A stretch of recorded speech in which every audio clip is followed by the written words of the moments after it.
saya kira saya tidak akan terlalu rinci untuk menjelaskan visi dan misi. Buku-buku sudah saya sebarkan, visi dan misi sudah sering kita paparkan.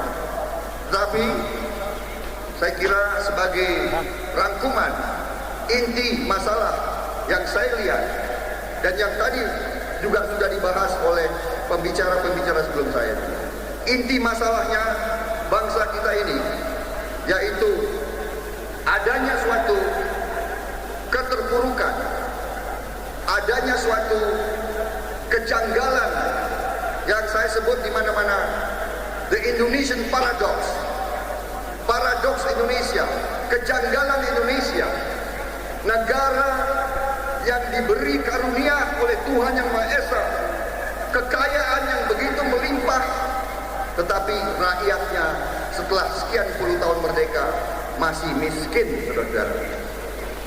Jawab oleh pejabat-pejabat yang menguasai dana rakyat, jumlahnya adalah 40%. Kalau produksi nasional kita sekarang adalah 180 miliar dolar, 40% dari angka tersebut adalah 72 miliar dolar yang tiap tahun hilang, saudara-saudara. Kalau ada pemerintah yang kuat, pemerintah yang bersih, pemerintah yang bertekad untuk melawan korupsi dengan langkah-langkah yang konsepsional, saya kira tidak perlu kita tiap tahun mengirim menteri-menteri kita untuk minta bantuan kepada negara-negara asing. Tiap tahun menteri-menteri kita keluar dengan tangan menadah ke atas untuk 4 miliar dolar. Bangsa yang besar, bangsa yang kaya, bangsa yang merebut kemerdekaan dengan darah dan air mata, tiap tahun minta bantuan. Kita adalah negara kaya, tapi rakyat yang miskin. Saudara-saudara sekalian, kalau kita bisa menyelamatkan 10% saja daripada kebocoran yang 72 miliar dolar tiap tahun, itu adalah 7,2 miliar, saudara-saudara. 10% dari kebocoran kita kurangi. Tidak perlu kita minta bantuan. Kita bukan bangsa kuli, kita bukan bangsa kacung. Saudara-saudara sekalian, harapan rakyat, titipan rakyat adalah di pundak bapak-bapak ini sekalian. Mereka berharap keputusan yang terbaik dari bapak-bapak ibu sekalian. Saudara-saudara sekalian, ada suatu ungkapan dalam kehidupan politik, yaitu ungkapannya berbunyi Vox Populi, Vox Dei. Suara rakyat adalah suara Tuhan, saudara. Karena itu pesan rakyat kita tanggal 5 April hari ini akan dijawab oleh Partai Golongan Karya.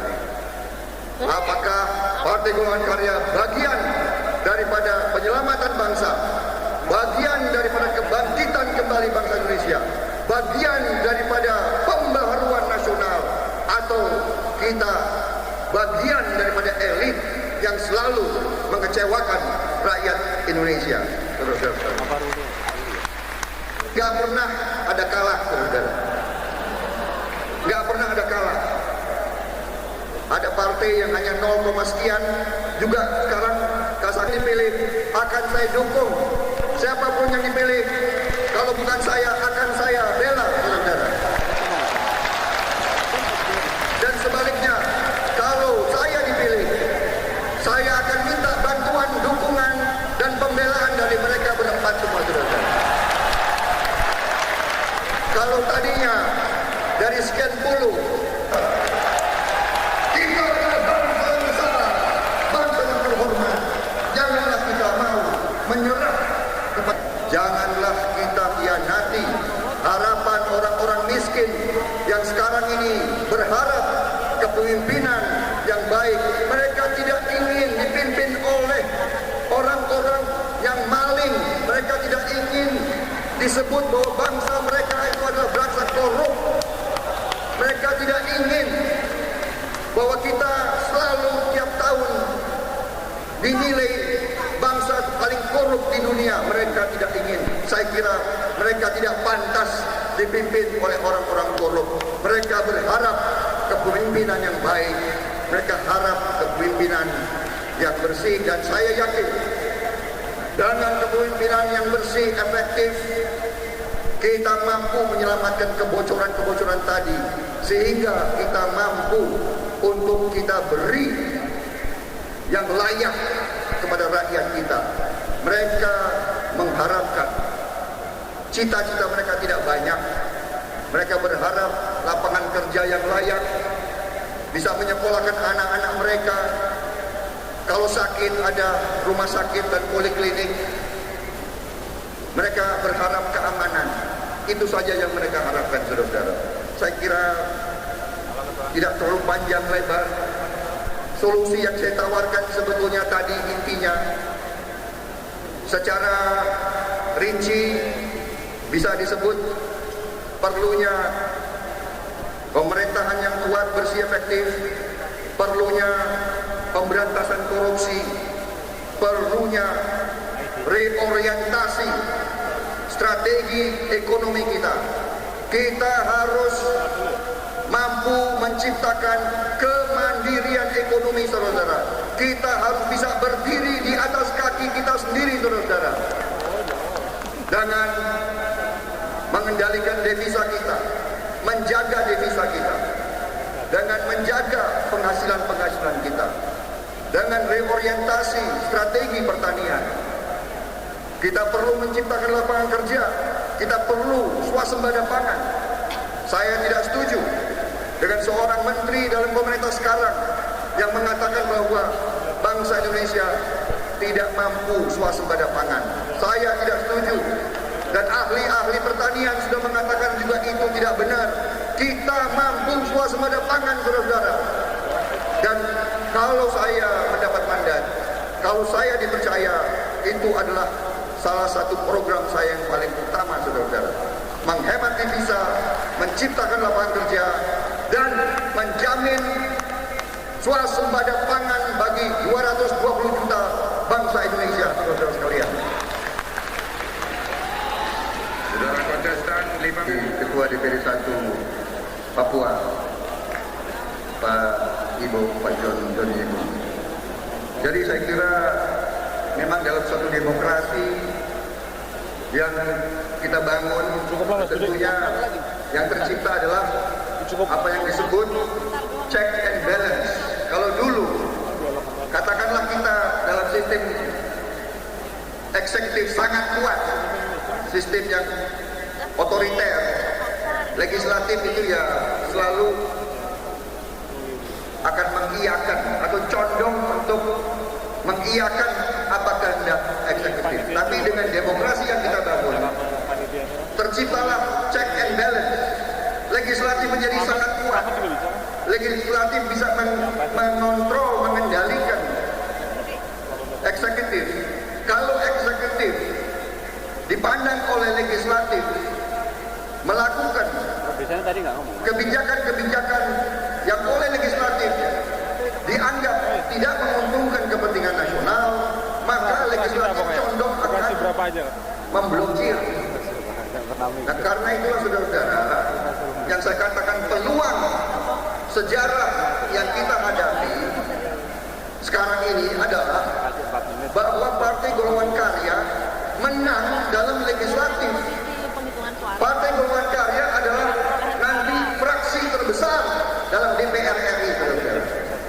Sehingga kalau eksekutif pun dipimpin oleh kader Golkar, maka diharapkan akan ada bukannya saling memblokir, tapi ada efektivitas dalam menjalankan pemerintahan.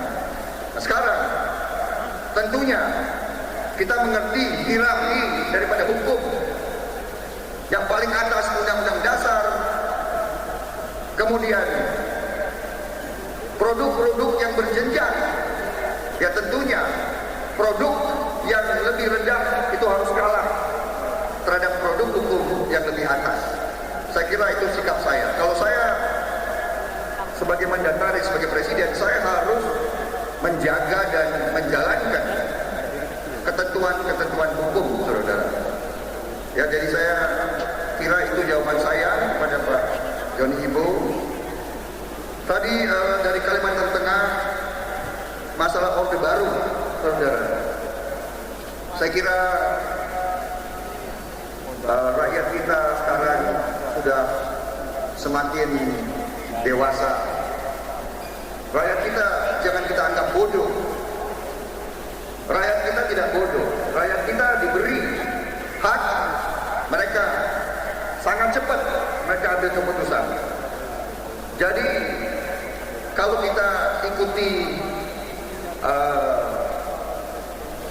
arus stigmatisasi dengan orde ini, orde itu, saya kira sudah liwatlah. Bangsa kita sudah bangsa yang dewasa, sudah lebih dari 50 tahun merdeka. Jangan kita lagi teruskan ada orde ini, orde itu, orde yang lain-lain. Marilah kita kembali kepada Indonesia Raya. Marilah kita kembali kepada merah putih. Jadi saya kira kalau kita lihat ke belakang, kita akan selalu mencari perbedaan. Tapi kalau kita lihat bahwa bangsa kita ini sekarang dalam kesulitan, rakyat kita butuh pekerjaan, rakyat kita perlu makanan, rakyat kita perlu sekolah. Kita tidak perlu lagi kita kasih slogan-slogan, tidak perlu lagi kita cari saling mencaci maki dan saling stigmatisasi. Saya kira tidak perlu, dan saya kira sudah nggak laku di rakyat kita. Nyatanya Partai Golongan Karya yang dibilang partai busuk, yang dibilang status quo, yang dibilang orde baruisme, ternyata sekarang rakyat masih percaya sama Partai Golongan Karya, saudara. Saya pernah di UI, saya kasih penjelasan tentang visi ekonomi saya. Tanya jawab, mahasiswa anak muda langsung tunjuk saya. Bapak ini ikut Partai Golkar, partai itu busuk. Waduh, ini merah juga saya. Tapi karena sudah jadi politisi, senyum. Kalau dulu Danjen Kopassus mungkin, wah. Tapi saya senyum. Kalau jawabannya diperpendek, saudara. Kemudian saya katakan kepada anak muda itu, saudara, karena kita sekarang sudah membangun demokrasi, saya hormati kalau saudara mengatakan Partai Golongan Karya adalah partai busuk.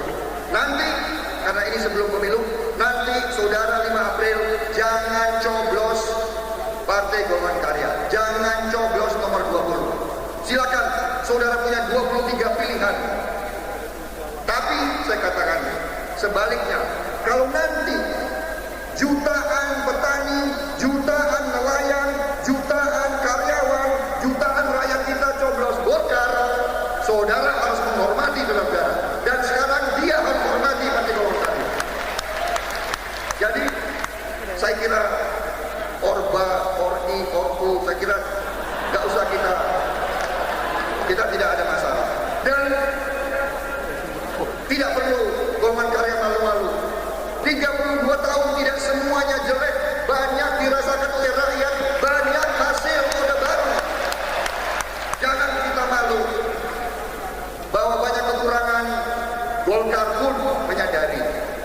Reformasi, saya tahu tokoh-tokoh Golkar pun mendukung reformasi, saudara. Jadi tidak perlu kita ragukan. Kemudian tadi dari Pak Ketut Suwandi, Golkar kalau terpilih, saya kira ini adalah masalah kita bersama, saudara. Jadi saya katakan tadi, kalau saya tidak lolos, saya tetap bersama Beringin, saya akan mendukung siapa saja yang 4 akan dipilih. Saya tidak akan lompat perahu, karena perahu kita adalah perahu yang kuat, perahu kita didukung rakyat, saudara. Kalau saya jadi yang terpilih, saya akan minta bantuan 4-4-nya rekan-rekan saya kontestan dalam hal ini, ya.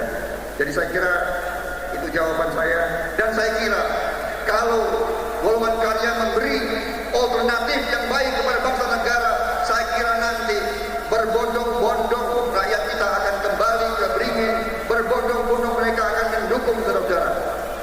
Kebutuhan kita untuk meraih kepercayaan dan mandat dari bangsa kita.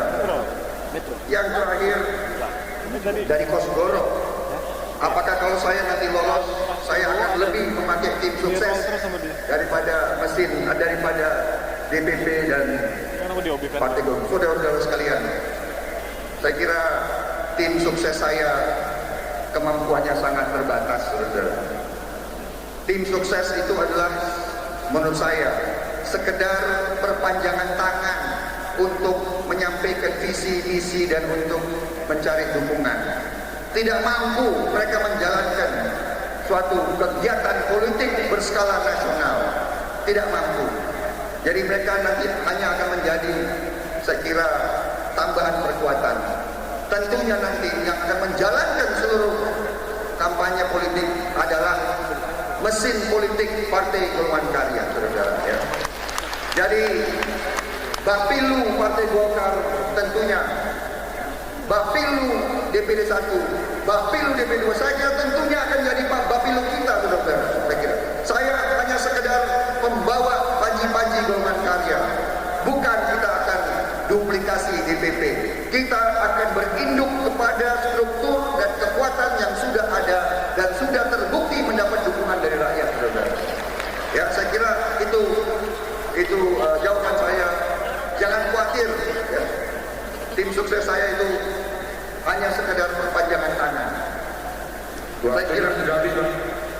Waktunya sudah habis. Saya kira terima kasih Bapak-bapak sekalian. Dan terakhir, sebagai penutup, sebagai manusia biasa, saya kira saya banyak kelemahan dan kekurangan. Seandainya dalam tutur kata saya, dalam tindakan saya, dalam perlakuan saya kepada DPD 1, DPD 2, kader-kader Golkar, ibu-ibu dan sebagainya, atau para pimpinan Partai Golkar, seandainya saya ada kesalahan atau kekurangan, saya mohon